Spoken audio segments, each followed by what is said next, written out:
आज की हमारी वीडियो पंजाब के तमाम CTIs के लिए इंतहाई इम्पॉर्टेंट है जिन्होंने अप्लाई किया है कॉलेज टीचिंग इंटर्न के लिए।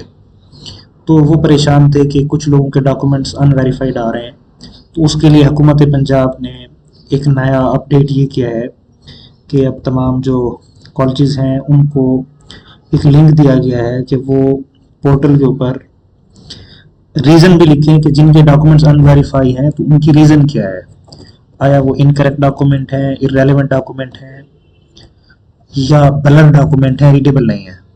तो वो रीज़न मुतलका जो कॉलेज है वो लिखेगा, जिसके बाद वो कैंडिडेट्स को शो होगा कि इस रीज़न की वजह से उनके डॉक्यूमेंट अनवेरीफाई किए गए हैं। तो उनको ये चांस दिया जाएगा कि वो दोबारा वो रिक्वायर्ड डॉक्यूमेंट्स को दोबारा अपलोड करें। उसके बाद फिर जब ये दोबारा अपलोड हो जाएंगे कैंडिडेट्स की तरफ से, तो फिर कॉलेज इसको वेरीफाई करेगा। तो ये एक चांस और दिया गया है, यानी ऑब्जेक्शंस को रेज करने के लिए। इसके बाद फिर मेरिट जो ये पोर्टल है एज खुद कैलकुलेट करेगा पूरे पंजाब के कैंडिडेट्स का, और कॉलेज वाइज जो मेरिट है वो बनेगा। उसके बाद इंटरव्यू कंडक्ट होंगे। तो ये आज की हमारी वीडियो तमाम लोगों के लिए इंतहाई इंपॉर्टेंट है इस अपडेट के हवाले से।